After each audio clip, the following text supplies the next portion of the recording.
Welcome to the Leadership Hour. This is Steve Adubato with my trusted colleague and partner and leader in charge. I just made up that title. That's Mary Gamba. How you doing, Mary? I'm doing great. How are you today? I'm great. Good. I came in complaining a little bit about allergies. We're taping this in allergy season. I had a cold. I had this, and Mary's like, just get in the studio and do the show. Yeah, do your job. But you did great. You've been doing great today. We tape a lot of these. We pre-tape back-to-back, and you did fantastic. I'm suspicious of your compliment. But more importantly, let people know how they can check out the Leadership Hour online as well as through our podcast, because they're listening on AM 970 at 2 p.m. every Sunday. Absolutely. That's a great place to listen. But when you want to hear more of our past podcasts, you can subscribe to the podcast on Apple iTunes as well as Google Play. And then you can also follow us on Facebook at Steve Adubato, PhD. That's Adubato, as well as on Twitter at Steve Adubato. And they can also visit us at stand-deliver.com. We have a lot of great articles, tips, tools. Everything they need to find is at stand-deliver.com. Well said. Hey, folks, on the Leadership Hour, one of the things we enjoy most, other than Mary and I engaging in banter and tips and tools on leadership, is to introduce folks to great friends of ours who are in our orbit, people who we've worked with, dealt with, learned from, who are just really good leaders. And today is no exception. We welcome our good friend Ciro Scalera, who is Director of Government Relations, New Jersey Laborers Union. He's also a board member of our production company, the Caucus Educational Corporation. How you doing, buddy? I'm doing fantastic, Steve. Listen, for those who don't know Ciro Scalera, let me just say this. Ciro has been a leader in a variety of situations on lots of different types of organizations.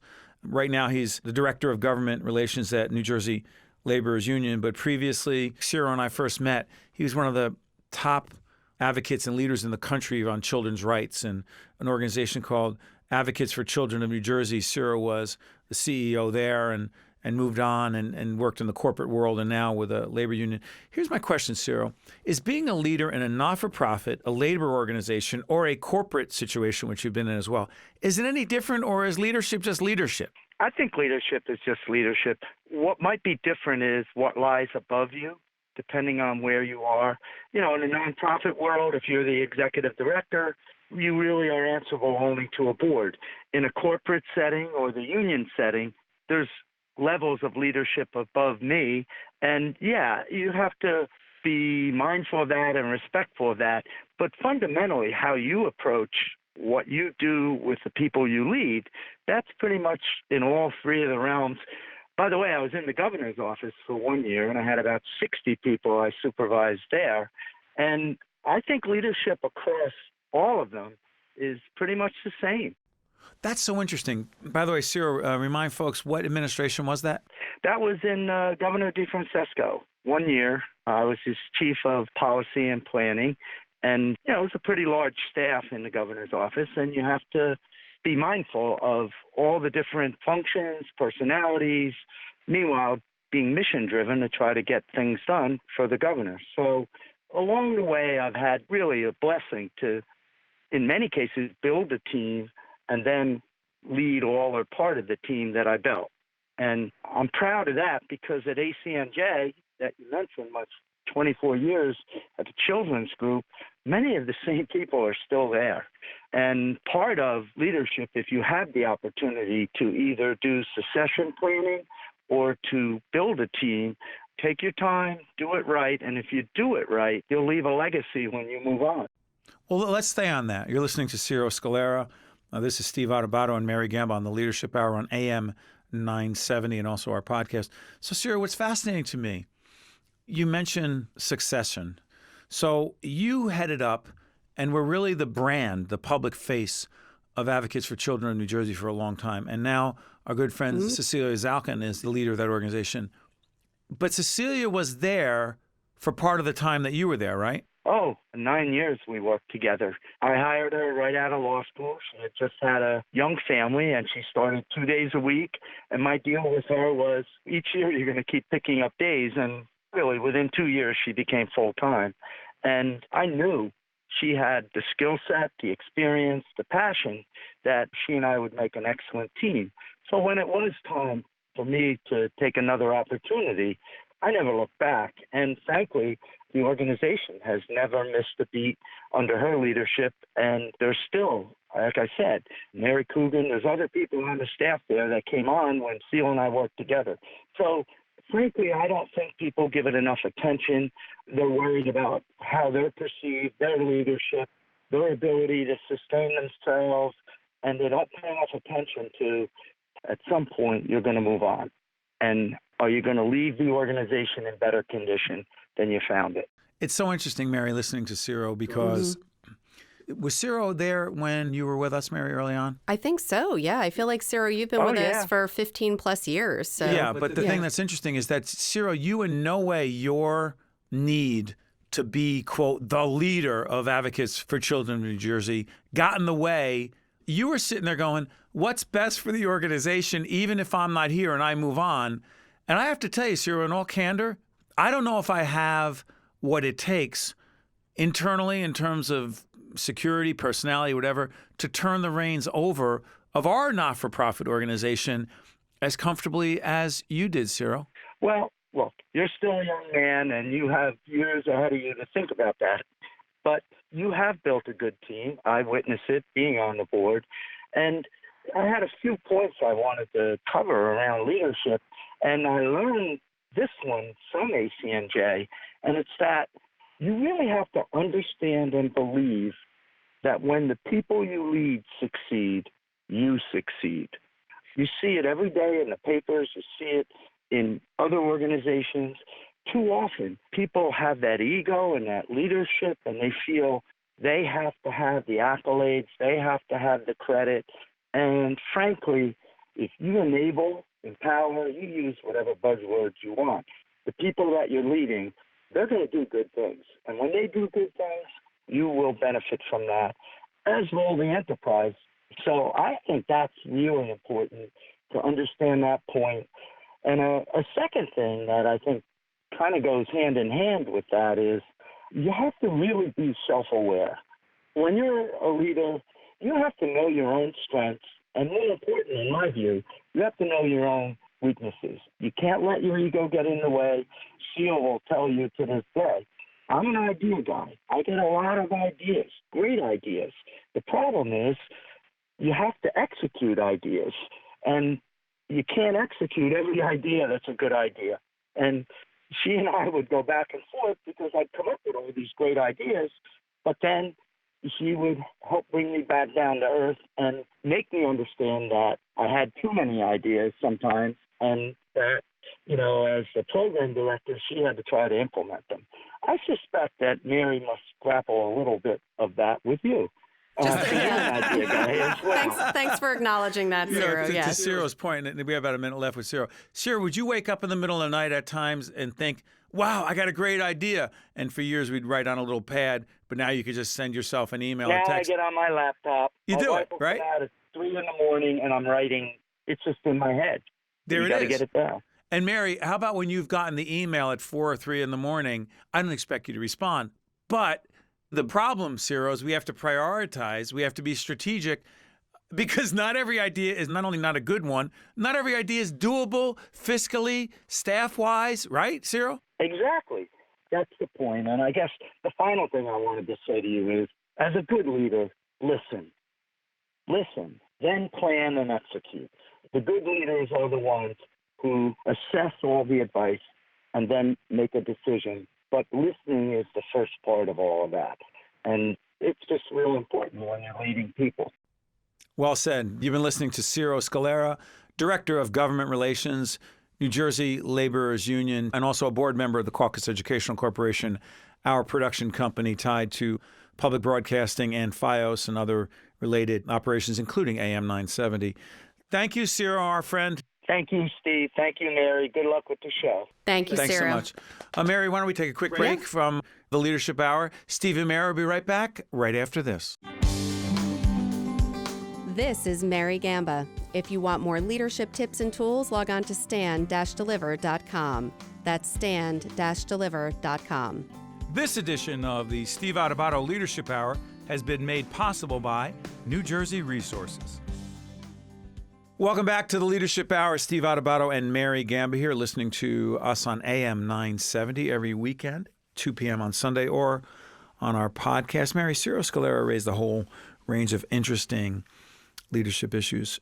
And it is true that certain people wake up in the middle of the night or don't sleep and have ideas.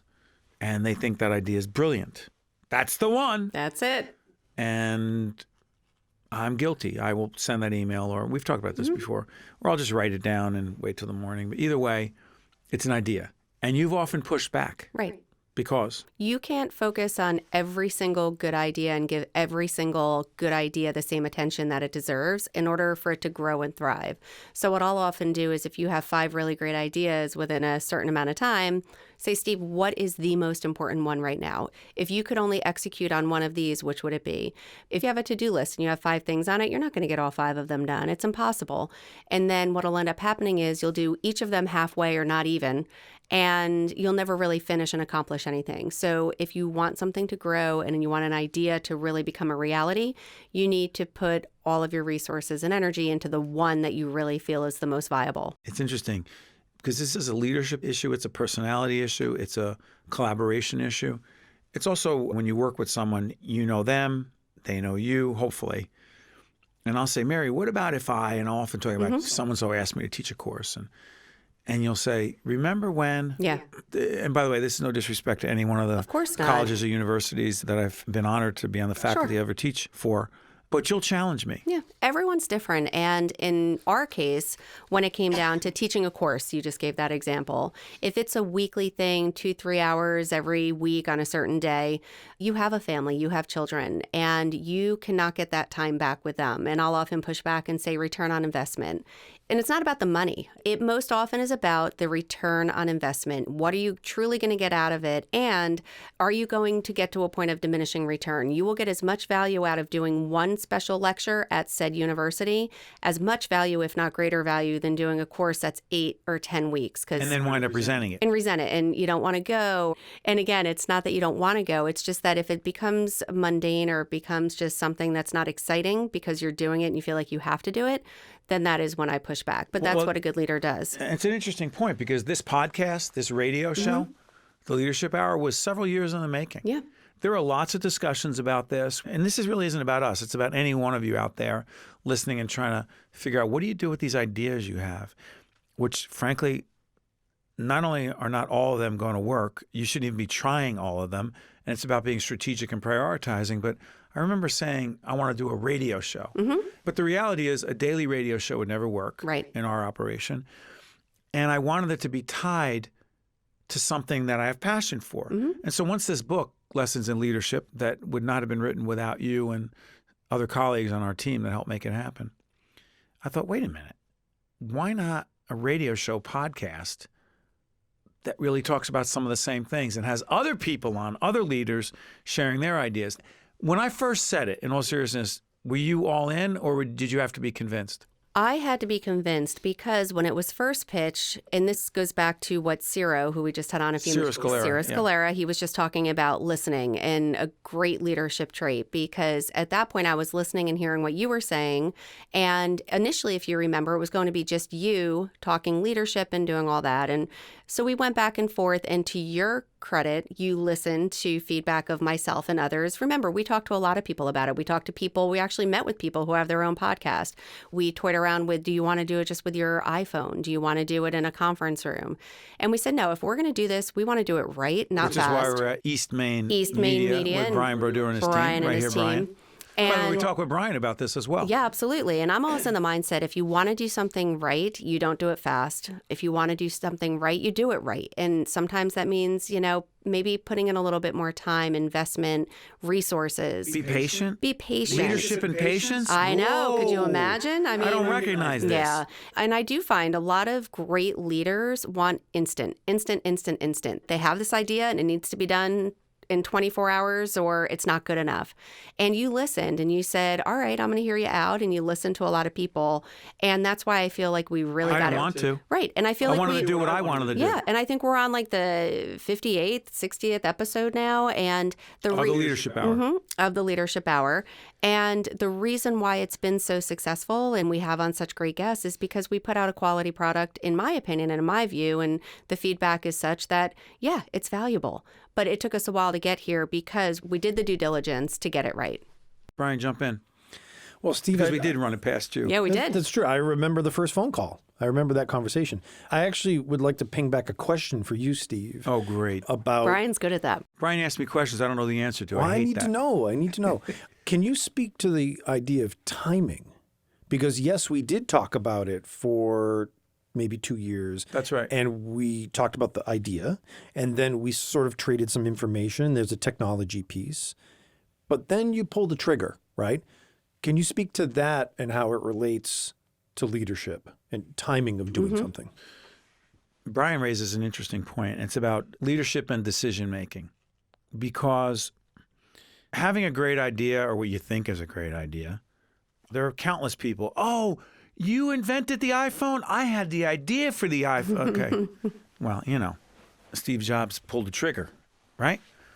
My point is, I've always, and I'm not making this about me at all, I'm not a fan of people who say things like, I had that, I was going to, I wanted to. But either A, they don't make the decision, B, they don't pull the trigger, or whatever.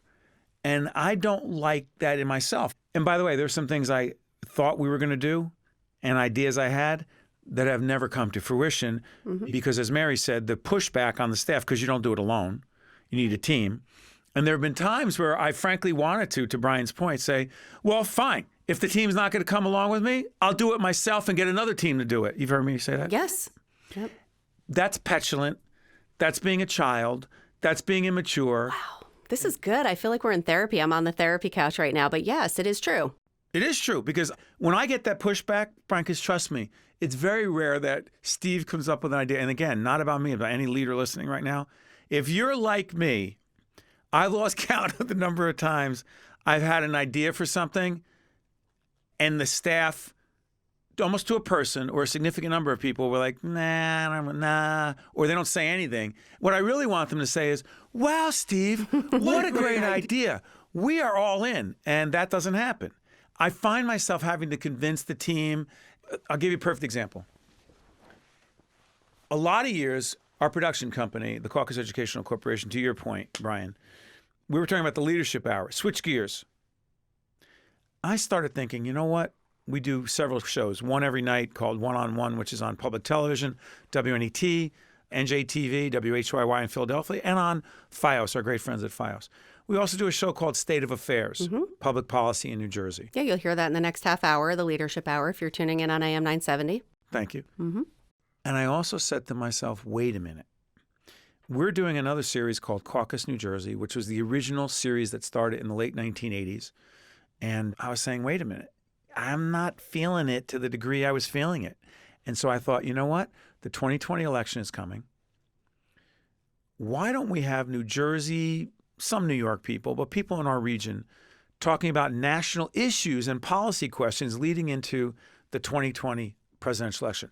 Not do horse race politics, not do personality-driven stuff, who's in the polls, who's ahead, who's behind, Trump, impeach him, don't impeach him. I thought to myself, you know what? I could see that on MSNBC, CNN, Fox News, right?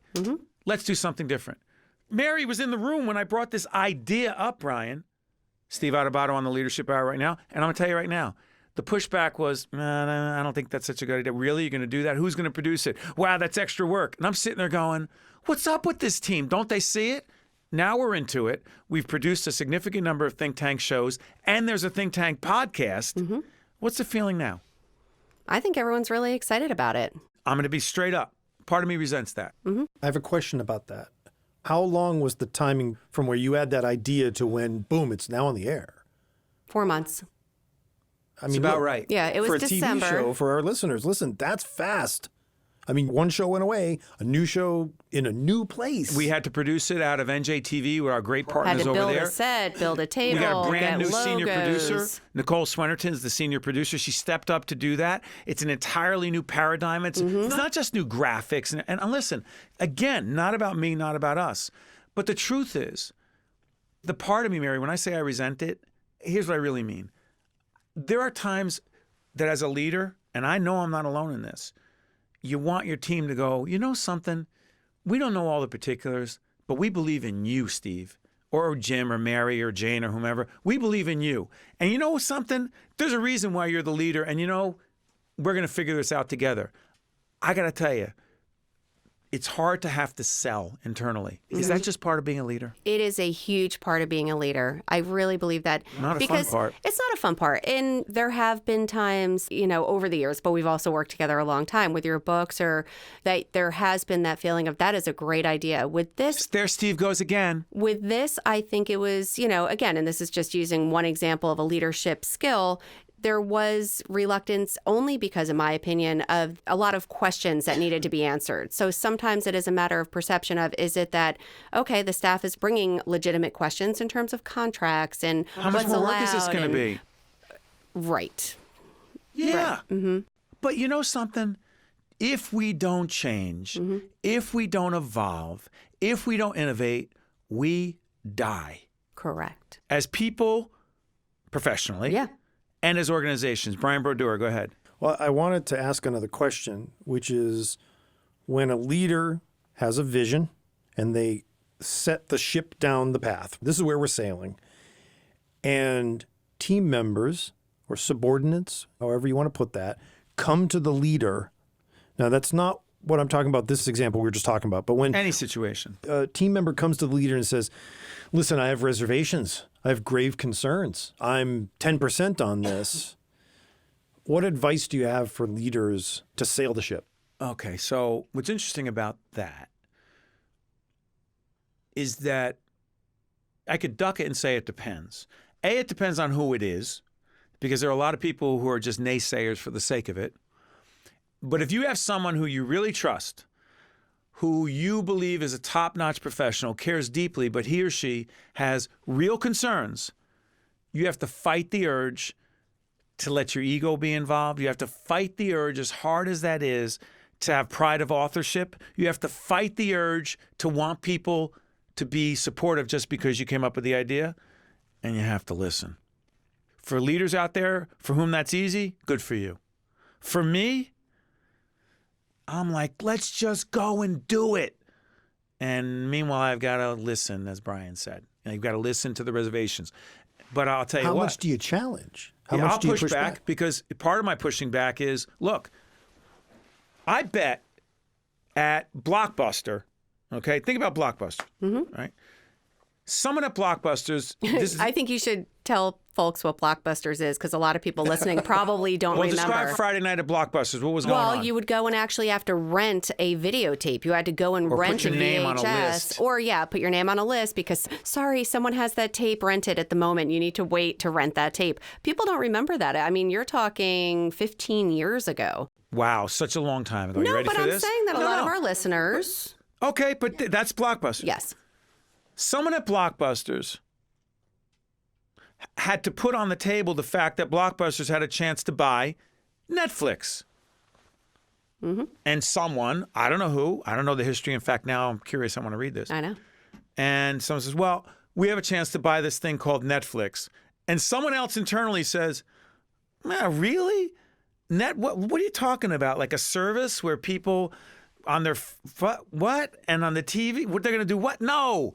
They just want to keep coming here on a Friday night, getting in line, putting their name on a list, hoping that they're going to get the movie they want, bring it home, bring it back, and then you charge them $50 because, at least in our family, it was never on time. What a great business model. My point is, it is hard. And by the way, Blockbuster punted, didn't do it. And who knows to what degree it was shareholders, staff, employees who resisted the idea because change is so uncomfortable. No, let's just keep doing what we're doing. And the rest is history with Netflix and Blockbuster. Of course. Absolutely. And the leader's job is to what? Listen to that garbage? Or just say, you know what?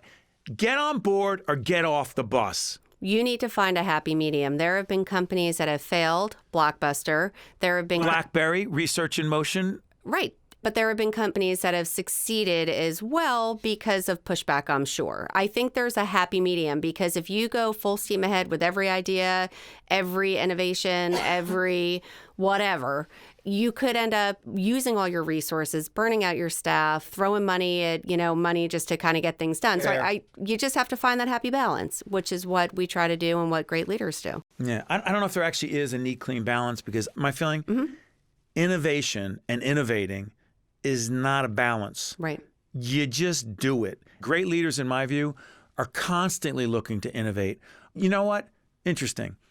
You and I happen to listen to someone who we don't call a great leader on the surface because he doesn't use this term to describe himself, but Howard Stern is an innovator, okay? And I'm not going to be promoting, well, they're not on terrestrial radio, so it doesn't matter. And it's not really about radio. It's about the idea that I bet there are some people, and you remember this, when he went over from where he was to this other thing, this other entity, there are a bunch of people around him who are like, you're going to do what? Totally. Who's going to be listening over there? Now, how many years later? And who's going to pay to listen? And who's going to pay? Listen? Yeah. You can get it for free. Exactly. And it was a couple months ago, again, Howard Stern, they were doing the first where they were just testing out to see how it was working. It wasn't supposed to be live on the air, but of course, to his credit, again, an innovator, he said, let's just put this out there and see what happens. And about 5 times throughout, he's like, and I know there's one person listening in Kansas, and thank you for listening. And, and he kept correcting, kind of saying, hey, listen, I know this is a risk that I'm taking, but we're going to give this a shot because at least then I'm in control. And he took that risk and it worked. And I think that's what you're getting at, and that's what I'm hearing, is that the great leaders aren't afraid to take risks as long as they've really calculated and measured, all right. You can't calculate it all, Mary. You can't, no, but I'm saying, but you do need to do your due diligence. Listen, I'm a big fan of doing due diligence. I'm not a fan of people coming up with a new idea every day because they think they know everything, and they don't check it out, and they don't find out who's tried this before, and they don't do the research. Agreed. But I'm going to say this to you. The vast majority of people that I know, excuse me, that's what I get, by the way, I'm coughing like this because of my allergies, that you say, wow, I get it. But I'm going to say this. I've had to temper, and again, I know I keep saying it's not about me, because I deal with enough other leaders. And we know one bank CEO, high energy, a lot of ideas. Sure. He wants to move faster than a lot of people around him. I get it. Right. And he's younger than I am by a lot. I'm going to say this. For leaders with tremendous passion and energy who come up with ideas, learning how to temper that, manage it, but not lose your passion and not get, I don't want to say depressed, not get deterred by all the pushback, but manage it and listen to it. You're right. It's a delicate balance. It is. And one other quick thing that I'll just say Got is, a few minutes left. Go no ahead. problem. Manage your expectations. I constantly give you that advice, right? What does that mean? That means Why should a leader manage his or her expectations? You just said that there's part of you that feels resentment that now people are celebrating. That's a strong word. No, I get I it. didn't like it. Yeah. But on the flip side, if we all weren't celebrating, that wouldn't be well received either. So you definitely need to say, and you could almost say for a second, I told you so, because it is so good. The product is awesome. But I'll say this. The other thing about leadership that's interesting is and this is the ego part. Ciro Scalera was talking about this. There's an insecurity that I'll acknowledge, that there is a part of me that wanted, and again, for those of you who are leaders who have been right when others around you pushed back, but you were right, telling them I told you so, not a great strategy. But I will admit that there's a part of me that very much wanted people to go, you know what, Steve was right about, and actually say it to me. But my wife will often say this to me, stop looking for that recognition. Just know that you were right and leave it at that. Who else has said that to you? Mary Gamba. Yeah. So, but that's the part of leadership that Ciro said, know yourself. Yeah. At least for me, I know that's a weakness. Yes. You didn't 10 years ago, but now you've learned and evolved. And that's another great part of leadership, is listening to the people around you who really care and want to help to make you your best self. And you do that as well. So that's And again, not about me, but all of you out there, the lesson, there are a couple lessons here. One is don't stop coming up with what you think are creative, imaginative, innovative ideas. But realize just because as a leader, because you have an idea to do something, my God, getting it done requires time, energy, due diligence, selling internally, selling externally, logistics. It's the combination of vision and execution and so many other things along the way. Perseverance, all those things. The other thing is that ego and insecurity, not great qualities for a leader. and you have to fight them. Just someone says, well, that's the way I am. Well, get over it. Mary, final thoughts. Oh, yeah, real quick on the empathy thing. Yeah. We touched on this before. I know you were talking about Joey before, your son. Yeah, scraped his knee, but yeah. Okay, here's the thing about empathy. Where's healthy empathy and where is you're making excuses? Well, because the world is a tough place, so I think that the healthy empathy is if it is something severe, if it is something drastic, then that's okay. Unhealthy empathy is when you make someone feel sorry for themselves and then they don't know how to pick themselves up and brush themselves off if they fall down, not literally, but even figuratively in the workforce. So that is the difference in my mind. You don't want to be an enabler. And to that point, I heard Jeff Daniels, who's in a play. We do a great series, one-on-one, out of Lincoln Center, the Tisch WNEQ studio. We have a lot of stars on Broadway. He's the one I want. He's in To Kill a Mockingbird right now. And he was being interviewed. I forget who was interviewing him. Nicole Wallace over on MSNBC. And she asked him, she goes, didn't you have the flu for a week, but you never missed a performance? And he said, on Broadway, having the flu means 8 shows a week. Not having the flu means 8 shows a week. Mm-hmm. And I thought, and I was saying to Mary, I got a cold, I got the allergies, mm-hmm. and she's like, and I got the leadership hour, and I'm thinking, Jeff Daniels does what? Just get in there, and now we're finishing our taping of the leadership hour, and so the lesson is? That you'll be okay. Just push through, have a cough drop, and you'll do just fine. Yeah, we're tougher than we think we are, even if you're big babies like me. So listen, enough about me. Let's talk to everyone out there. And by the way, real quick, thank our sponsors, the folks who, New Jersey Resources, our lead sponsor, and then all of our key clients who actually make this possible. Absolutely. Well, of course, first and foremost, New Jersey Resources. We've got Valley Bank, Cone Resnick, MD Advantage, NJ Sharing Network, Gibbons, St. Joseph's Health. The list goes on and on. So how about Prager Metis as well? Prager Metis, right? Absolutely. Listen, folks, thank you for listening to the Leadership Hour. Check us out on our website, stand-deliver.com. This is Steve Adubato. That's Mary Gamba. And also stay tuned for State of Affairs with the leaders of New Jersey, talking about the things that matter to you. Catch you next week. This is Mary Gamba. Stay tuned. We'll be right back with State of Affairs with Steve Adubato, where we look at the most pressing issues facing the state of New Jersey. This edition of the Steve Adubato Leadership Hour has been made possible by New Jersey Resources. This is Tracy Thompson, New Jersey's acting insurance fraud prosecutor. The state of New Jersey is making learning about and reporting insurance fraud easier than ever. At njinsurancefraud.org, you'll find tips on identifying insurance fraud and a simple, confidential form for reporting it. Report it, end it.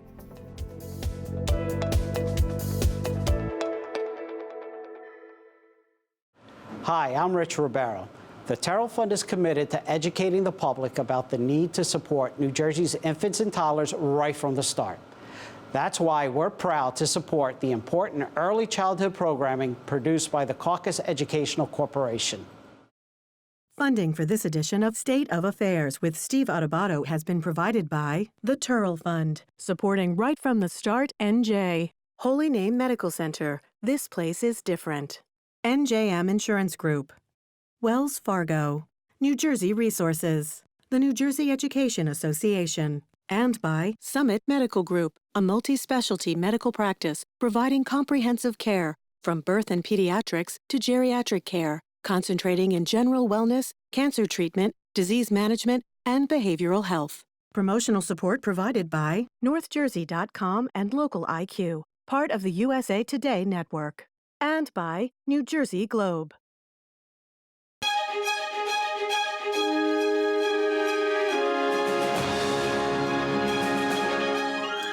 Welcome to State of Affairs. I'm Steve Adubato. I'm very proud to be coming to you. We are coming from the Agnes Varis NJTV studio in beautiful Brick City, Newark, New Jersey. It's our pleasure to introduce Ginger Gold Schnitzer, who is Executive Director of the Guarini Institute for Government and Leadership at St. Peter's University. Good to see you.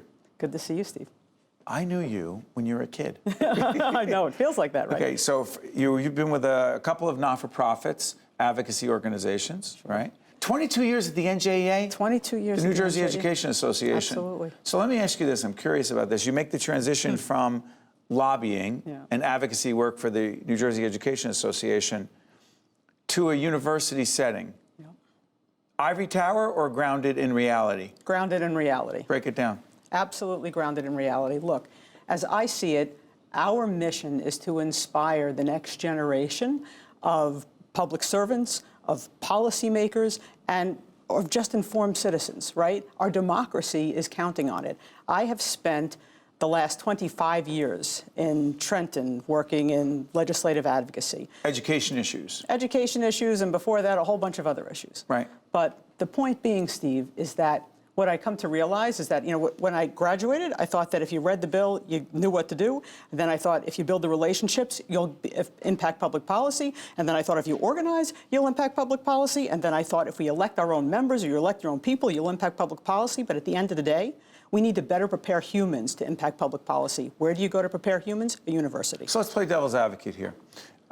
You know politics well, you know policy well. It took you a few years to start understanding how, I hate saying this expression, how the sausage is made, but that is part of it.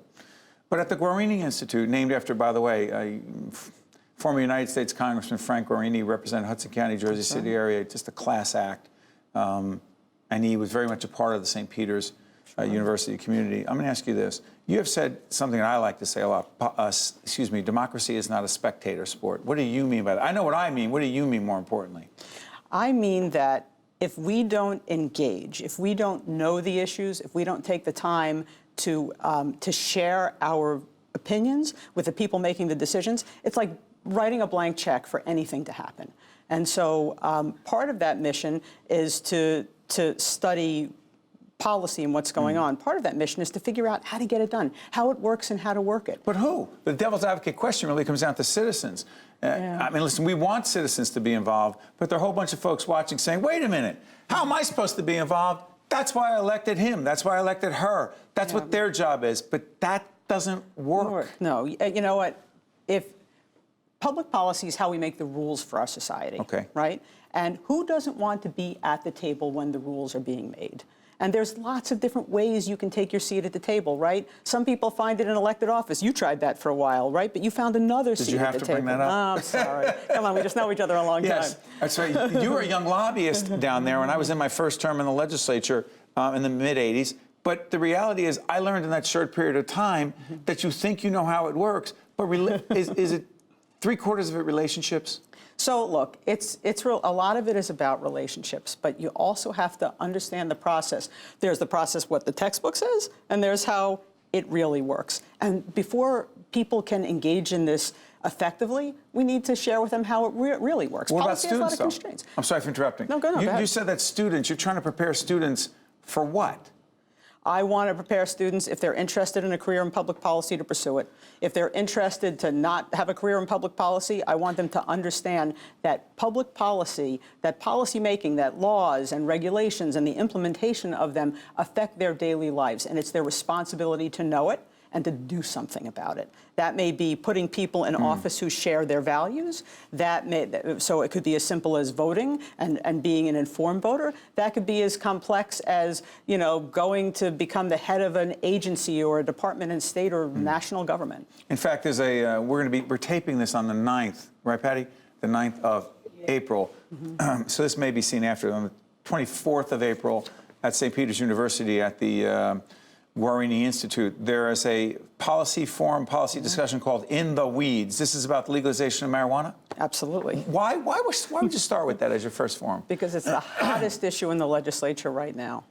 And it's an ideal place to discuss it on a college campus where we have many students that may be really interested in that, right? And so it's if they're discussing it in Trenton, and if it's something that could happen in our state, and by the way, over 80% of our students at St. Peter's are from New Jersey, then we should be talking about it. We should be getting their feedback, their buy-in, their excitement for one side of the issue or the other, and try to show them that policy is really relevant to them. And by the way, I don't want to limit what Guarini Institute will do to just our students at St. Peter's University. We're going to hold programs that are free and open to the public. It's part of our mandate. Even though it's a university, it's not just for students. It's not just for students. I'm going to expand the conversation. There's a good chance we're going to use this conversation for our think tank. Check out our website.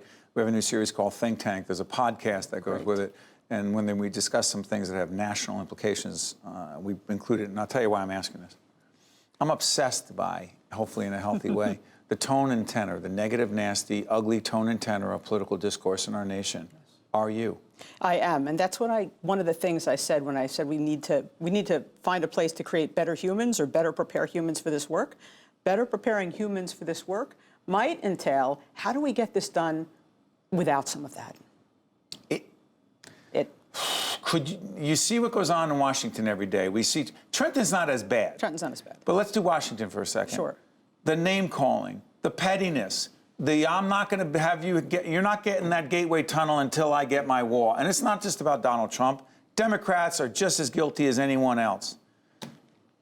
You're an optimist by nature, but do you see the leadership because you have a leadership, an institute about government and leadership, do you see the political leadership to do that in Washington right now? Look, I think that political leadership, no matter where you are in your leadership, you have potential. And I believe with the right civic engagement and pressure on our leaders, when we reject that as an appropriate discourse, then we do have the power to change it. You mean that people need to demand better from those in leadership positions? And people need to not respond to negative stuff. Because some people say, I like that. I like when people are say what they think. But hold on, but what about if they think? Because you're calling someone a name. What does that have to do with policy? Or worse, if you're making somebody in this country feel marginalized by their race or their religion or, right? Yeah, by the way, I'm curious about this. Future forums that the Guarini Institute are going to have. I know there's one you're going to do on healthcare, another one on economic development, budget and taxes. Immigration in the mix or no? Sure. Our students are very interested. Diverse, sorry for interrupting. A very diverse population. Yes. And frankly, I've been going to political science classes in the last week and talking about the Guarini Institute. And I always ask students when I go there, I say, tell me what you're passionate about. And immigration's come up a lot. And then I ask them this follow-up question is, okay, you told me what you're passionate about. Now, what are you doing about it? And what do they want to see done? Right. Well, I want to know what they're doing about it because the Guarini Institute, I like to think that we're going to be about putting your passion into action. As opposed to like we just talked about it? That's not enough, that we talk? Look, talking is a very important part, right? The conversations you always hear around election time that there's nothing more influential than the conversations we have around the dinner table. So let's raise the quality of those conversations. That's right. And if it doesn't start there, then why would we expect it to start in Trenton or Washington or anywhere else? Ginger Gold Schnitzer is Executive Director of the Guarini Institute for Government and Leadership at St. Peter's University. They're, in fact, one of the supporters of what we do here at the Caucus Educational Corporation. We wish you nothing but the best. 22 years at the NJEA, now switching over to higher ed. We wish you all the best. Thanks, Steve. Okay. Thanks Stay for having right me. there. I'm Steve Adubato. This is State of Affairs, and we will be right back. To see more State of Affairs with Steve Adubato programs, visit us online at stateofaffairsnj.org. If you would like to express an opinion, email us at info@caucusnj.org. Find us on Facebook at facebook.com/Steve Adubato, PhD. And follow us on Twitter at Steve Adubato. State of Affairs is pleased to welcome Peter Chen, Policy Counsel for an organization called Advocates for Children of New Jersey, advocating for the children of New Jersey every day. This is part of our ongoing conversation, part of our series called Right from the Start NJ, 0 to 3, prenatal care as well. Peter, we work with your organization on a lot of issues, try to understand the impact, particularly for poor children or children in inner city disadvantaged areas. Right. You've said that the 2010 census that the federal government runs has undercounted, misrepresented the number of children in inner city areas, Newark, Jersey City, other places, and it's devastating. Talk about it. So the census determines funding for a wide range of federal funding. That's right. But many state programs also are based on census counts.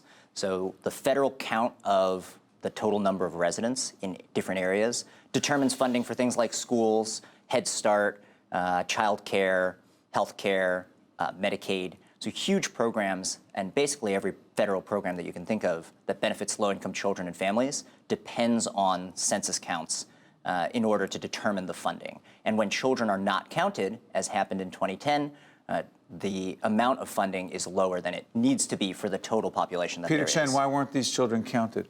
Well, many children live in what are called hard-to-count areas, areas where it might be harder to count people because it's a low-income area, people may not speak English, or simply because there are multiple residences in one location. So if it's a rental property, if it's an apartment building, or if there are multiple rental units all in the same house.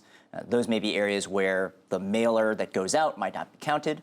But one of the big factors for why children are undercounted, and particularly very young children, is because the family or the householder omits them from the form. Okay, they just leave them off the form. And it's not because necessarily they don't know that the child lives there, but that children may not be included they may not be considered like a person that needs to be counted on the census. But that's a misconception of how the census works. And why is it disproportionately in urban areas like Jersey City and Newark? Well, so there are a few factors that have been shown to be linked with leaving kids off the census. Those are living in a racial or ethnic minority household, living in a household where no adult speaks English very well, living in a household that has a grandparent householder, or living in a household where there are unrelated people living in the home. So you might have two families that are unrelated that live together in one address. And in that case, what might happen is one family might fill it out, and the other family might not be included when that person fills it out and might not know that they were supposed to be included. But Peter, this also, by the way, speaking of Peter Chen from Advocates for Children of New Jersey, you're going to see our website from right from the start. And Jay, check it out, and all kinds of important information. It's been 2 years we've been doing this initiative, and when we started it, frankly, Peter and everyone listening and watching right now, we had no idea how many challenges that infants and toddlers have and those who care for them have. In this regard, I'm curious about something. What does this have to do with political representation, the undercount of the census in 2010? So there are two pieces in the upcoming 2020 census that are going to be really important for New Jersey for political representation. The first is that the total number of residents in the state determines how many congressional representatives New Jersey has. We have lost seats. We have lost seats. In 1990 and in 2010, we lost a congressional seat. And so that means less voice in D.C. It also means less voice in the Electoral College for presidential elections. We have 13? We have 12 now. 12. We had 14. Yes. And each time you lose a certain amount of people compared to the rest of the nation, the static number in the House of Representatives must remain at 435 members. So if Texas, if California, if New Mexico, if those other states gain more in the census, they get more political representation. New Jersey loses congressional representation. Is that a fair assessment? Yeah, and the only thing I would clarify... Because the number 435 doesn't change. Right. The only thing I would clarify is that New Jersey doesn't even have to lose population. It's only that New Jersey has to grow slower than the other states. So the population of the nation is growing. If we have less of a percentage of the people in our state compared to the rest of the nation, we lose. Right. That's right. And what does that have to do with kids? So obviously, children depend on their elected representation. Kids depend on their elected representatives. Those who are supposed to care about them. That's right. In political office. That's right. And so we see when congressional representatives are going up to bat for kids for Medicaid funding, for CHIP funding, for school funding. CHIP is? The Children's Health Insurance Program. Right. We need more of them in order to go to bat for kids' programs. And the other piece that's going to be really important is redistricting. We hear a lot about gerrymandering or the borders of political districts, and that's all based on census counts. Wow. And so if particularly low-income areas have undercounted populations, that means they get less representation in New Jersey's State House as well, not just at the federal Before level. I let you go, Peter, the minute left, the issue of planning. What does the undercount in the census of children have to do with planning? Planning what? So if a hospital is thinking about where they're going to build a new branch, or a school district is trying to determine if they're going to expand to a new location, or if the planning board is trying to figure out what road is going to be put down to a new subdivision, census counts all go into the calculations of where that's going. So whether it's a business, whether it's government, those plans all depend on the number of people that are there. So real quick before I let you go, the advice for everyone watching right now in terms of being a part of this 2020 census in a meaningful way? So the biggest thing is to just get educated about the census. The state of New Jersey has a census website. ACNJ is putting together a census website, and the Census Advocates Bureau. for Children of New Jersey, your site has been up. So if they go to your site, what do they find out about the census? So there's a whole list of different resources that are available, both sort of like a Census 101, as well as PowerPoint presentations, PDFs, all kinds of information for people to use on why the census is so important for kids. Peter Chen, Policy Counsel Advocates for Children of New Jersey. This is part of our Right from the Start NJ initiative. Peter, and thank you for joining us. Well done. Great. Thanks, Stay right Steve. there. This is Steve Adubato. This is State of Affairs. This is the Agnes Varis NJTV studio in Newark. We'll be right back after this. To see more State of Affairs with Steve Adubato programs, visit us online at stateofaffairsnj.org. If you would like to express an opinion, email us at info@caucusnj.org. Find us on Facebook at facebook.com/Steve Adubato PhD. And follow us on Twitter at Steve Adubato. State of Affairs welcomes Stephanie Huntzinger, who is State Director, AARP, which stands for? Well, it used to stand for the American Association of Retired People. After but the rebranding. It's just AARP. I love it. People know what it is. Yeah. Listen, I got You got your card? No, thank you very much. Yeah. You should be proud. Yeah, well, half. So, but I'm proud of the work you and your organization do. Yes. Let's do this. Let's jump into a few issues. The population you represent, talk about them. So we represent the 50 plus across the country, just over 38 million members across the United States. In New Jersey, we have 1.3 million members, but as our motto says, what we do for all. So we really represent the entire 50 plus population. But we also know that what we're doing for the 50 plus today is beneficial and will affect generations to come. So we really do believe that what we do is for all. Let's break down some issues you and I were talking about right before we got on the air. If the Affordable Care Act is in fact repealed, I mean, listen, there's been so many attempts. If it were to happen, Obamacare, what do you think it would mean for the population you represent, your members? It would be terrible for the population that we represent. You know, AARP supports the critical aspects of the Affordable Care Act that are really important health priorities for Americans that are 50 plus. So things like providing access to affordable quality coverage, discrimination based on age and pre-existing conditions. That's a huge issue for our members. You know, as individuals get older, they could be charged more. The provisions in the ACA, so right now there's a rate of about 1 to 3, and as you age, you can be charged higher. As you get older, you may have more illnesses, chronic illnesses, so insurance companies are higher risk, so they'll charge more for an aging population. ACA keeps that at a reasonable level. Without the provisions through the ACA, that can change. But Stephanie, Governor Murphy is saying in New Jersey, hey, listen, we'll take care of it. We'll set up our own exchange. We'll be good. You say? So New Jersey has some really great laws currently that protect individuals from age discrimination, pre-existing condition clauses, providing affordable coverage. Is it enough? It's enough for individuals that have... Sorry for interrupting. Yeah. If the ACA were to be repealed, is what New Jersey doing enough? A lot of what New Jersey has in place is covered through the ACA. Could we do more? I'm sure we could. We always could do better in really providing affordable access to individuals. More importantly, how can we work to lower prescription costs? Yeah, can we talk about that? How serious a problem is prescription drug costs for your members? It's a problem. On average, individuals who are on Medicare over the age of 65 take around 4.5 different medications on a monthly basis. They are extraordinarily expensive. Yes. People are in positions where they're choosing between taking the medication that they need to stay healthy and buying their groceries or paying their electric bill or paying rent or mortgage. No one should ever be in that position. Our costs are exorbitant.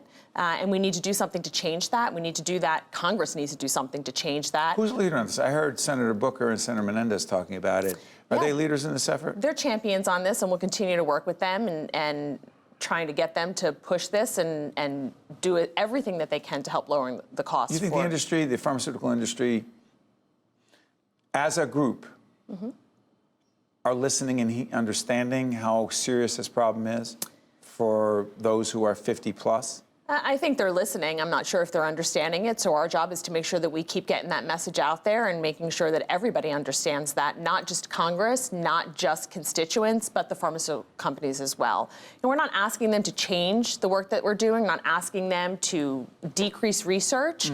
What we're asking them to do is think about where they're spending their money and pass some cost savings on to consumers. Americans pay more for the prescription drug coverage and costs than pretty much any other European country does. And that's a problem. We're number one, and that's not good. It's not good. Can we talk about this initiative? I'm curious about this. The New Jersey Secure Choice Savings Program passed March 28, 2019. What is it? Yeah. So it is a private-public partnership where it provides a vehicle for individuals. 53% of New Jersey residents had no way to save for retirement through their employer. And so this sets up a private-public partnership where workers who didn't have access to saving for retirement now can. It is a auto deduction. So instead of What does that opting... mean? So instead, normally you would opt in to a 401k at your employer. This isn't automatic, so you have to opt out of participating. So when you start working for that employer and you sign up to be a part of this program, you will automatically have a percentage of your salary that will be put into a savings retirement plan for you. You know, some of us are obsessed by trying to save for our kids to go to school. Yeah. Yeah. Hard to do. But what about the whole question of saving for retirement? Yeah, so, you know, right now, on average, the average American has about $14,500 saved for retirement. $14,500. That's the average. That's the average. In New Jersey, the average Social Security check that residents receive is around $19,000. So people are relying solely on Social Security. $19,000? $19,000 a year. A year they're getting, $19,000 a year. And people are relying solely on their Social Security as their retirement, and that is not what Social Security was meant to be. So what do you say to your members? What do you say to them? What's the message to your members about this? Because they're trying to get through every month. Yeah. But they got to think about the future. So Assemblyman Freeman was a sponsor of this legislation, and recently at the bill signing, he made this analogy, and I thought it was such a great analogy. He said he remembered when he was a kid, his dad would come home and he'd have change in his pocket, and he would take his change out and he would put in like a jar or a bucket in their house. You know, after a while, that little bit of change, you don't even realize it's missing. But after a while, it all adds up. And this is what the Secure Choice Savings Program is about. It's about taking a little bit now and putting it away without even realizing that it's gone. And then in time, that adds up so that you end up being in a position where you can live comfortably in retirement. You can stay in your home and in your community and with your family where you want to be and not be in a position where you're forced to have to relocate because you can't afford to stay where you are. Before I let you go, this is Stephanie Huntzinger, who is State Director of AARP, New Jersey. Social Security. How secure? You know, I think that we are... it's going to be a fight, and we're going to continue to have to fight to protect Social Security. You know, it may not be the only means of savings, but it is an important means of savings for, as I just said, many Americans who are relying solely on that for their retirement. We have to do everything we can to protect that and make sure that it's there. They've been working for years and paying into the system with the idea that it's going to be there for them when they need it, and we need to ensure that it is. And anyone says we need to balance the budget by making some cuts on Social Security, raising this age, that you say? I say no.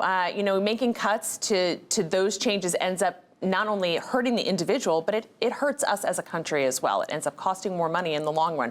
It's the same thing with the ACA. When you provide individuals with assistance that they need, Social Security, adequate, affordable health coverage, you don't have individuals who are running to the emergency room. You don't have individuals that are coming to the government to ask for assistance. Stephanie, it's the first time you join us. Don't let it be the last. I hope not. Thanks for having me. Thanks for being here. I'm Steve Adubato. Thanks for watching this edition of State of Affairs. So let's continue the conversation. So follow me on Twitter at Steve Adubato. Promise I'll see you next time. Take care. State of Affairs with Steve Adubato is a production of the Caucus Educational Corporation, celebrating over 30 years of broadcast excellence.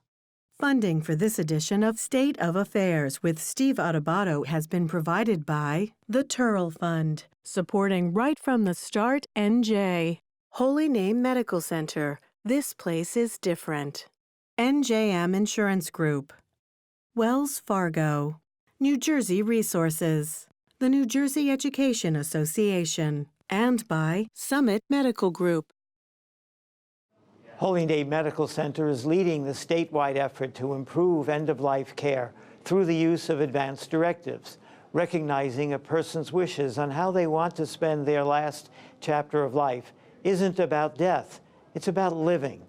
Our goal is to help all patients maximize their quality of life in their final months, weeks, days, and hours.